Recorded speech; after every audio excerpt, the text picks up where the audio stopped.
அனைவருக்கும் சிறந்த நல் வணக்கங்கள்.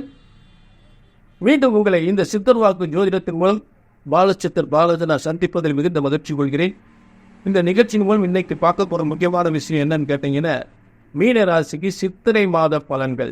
சித்திரை மாத பலன்கள் மீனராசிக்கு பார்க்க போகிறோம். அதுக்கு முன்னாடி உங்களுடைய வேதனைகள் நிறைய கால் பண்ணி சொல்கிறீங்க.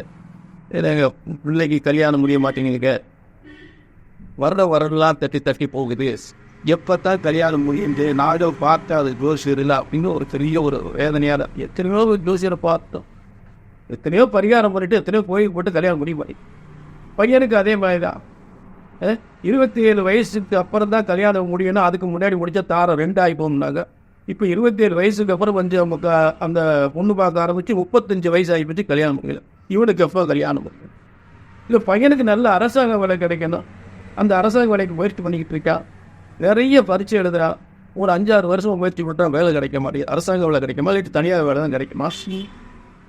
சரி, அடுத்து இந்த பிள்ளைக்கு நல்ல இடத்துல கல்யாணம் பண்ணணும்னு சொல்லி பொண்ணுக்கிட்ட இந்த மாப்பிள்ளை வந்திருக்கு அந்த மாப்பிள்ளை வந்திருக்கு சொன்னால், வர்ற மாப்பிள்ளையா வேற வேணான்னு கணேசில் பார்த்தா அது ஒரு பையனை லவ் பண்ணி இந்த காதல் பிரச்சனையா. சரி, அவன் பிடிச்ச மாப்பிள்ளைய, அவன் மனசுக்கு பிடிச்ச மாப்பிள்ளைய அந்த பையனே கல்யாணம் பண்ணி வைப்போம் அப்படின்னு பார்த்தா பயமாக இருக்குது. அந்த பையனுக்கு இது வரைக்கும் இந்த பொண்ணை நல்லபடியாக பார்த்துக்குவானான்னு தெரியல. பொண்ணு வாழ்க்கை சிறப்பாக அமைக்குமா, அந்த காதல் வாழ்க்கையில் சிறப்பாக இருக்குமான்னு தெரியல. இதுக்காக அவங்கள பார்க்க வந்திருக்கோம். இதுக்கு நல்ல ஒரு அந்த பிள்ளை வாழ்க்கை நல்லபடியாக அமையணும், ஒரு நல்ல ஒரு வாழ்க்கை அமைச்சு கொடுங்க அப்படின்னு கேட்குறீங்க. சரிங்களா? அதே நேரம் குழந்தை கல்யாணமாய் 5 வருஷம் ஆச்சு, 10 வருஷம் ஆச்சு, குழந்தை பாக்கி இல்லைன்னு ரொம்ப வேதனை.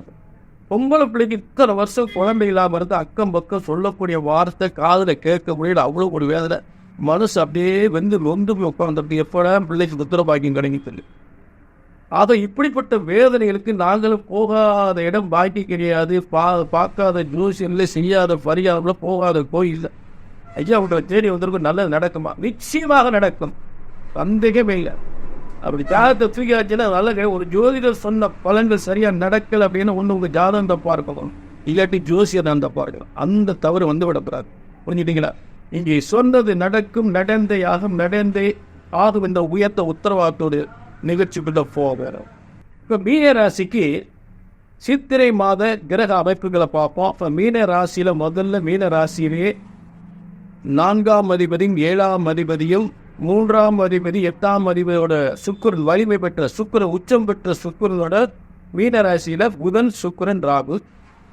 அடுத்து 2ஆம் இடத்தில் அரசு கிரகம் என்று சொல்லக்கூடிய, அதாவது உத்தியோக வாய்ப்பை தரக்கூடிய, அரசு உத்தியோக வாய்ப்பை தரக்கூடிய மீனராசிக்கு 2ஆம் இடத்தில் சூரியன், குரு. அதாவது உங்கள் 10ஆம் அதிபதி குருவும் 6ஆம் அதிபதி சூரியனும் 2ஆம் இடத்தில் இருக்கும்போது நிச்சயமாக அரசின் மூலம் பதவி கிடைக்கக்கூடிய ஒரு நல்ல யோகம். அதை அடுத்து உங்களுக்கு 7ஆம் இடத்தில் கேது.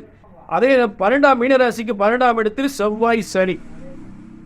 அப்ப இந்த கிரக அமைப்புகள் என்ன சூரியன் மற்ற கிரகங்கள், அந்த கிரகங்கள்லாம் எந்தெந்த தேதியில் சிறந்த வலிமை அடையுது அப்படின்றத பார்ப்போம்.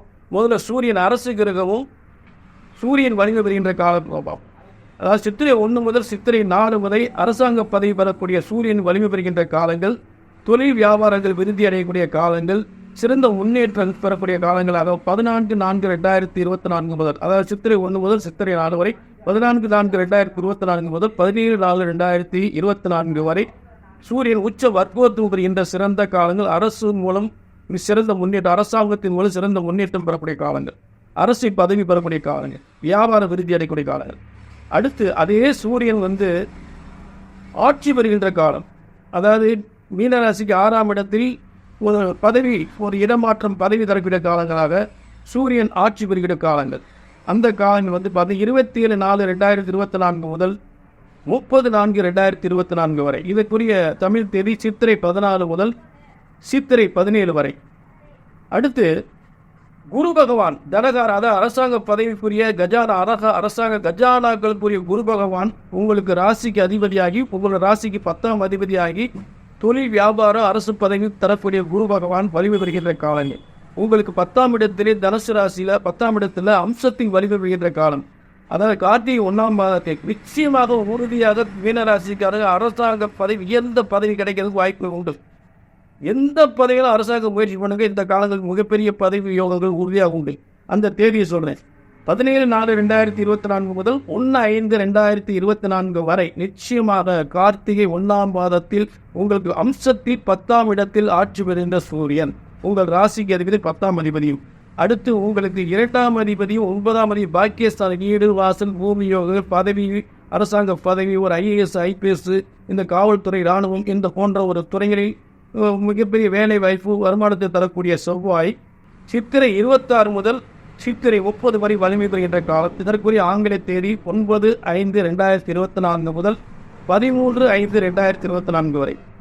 அடுத்து உங்களுக்கு மீனராசிக்கு 4/7க்குரிய பொதுமக்கள் ஆதரவோடு எல்லாரோட ஆதரவு, தொழில் விருதி, வருமான முன்னேற்றம் பெறக்கூடிய காலங்களாக வியாபாரத்துக்குரிய புதன், அதாவது புதன் வியாபாரத்துக்குரியவர், அரசியலுக்கும் வியாபாரத்துக்குரியவர், இதில் வெற்றி பெறக்கூடிய காலங்களாக 11/5/2024 முதல் 13/5/2024 வரை புதன் மிதுனத்தில் ஆட்சி பெறுகின்ற காலங்கள். அதாவது மீனராசிக்கு 4ஆம் இடத்தில் வீடு வாசல் வியாபார விருத்தி என்று சொல்லக்கூடியது.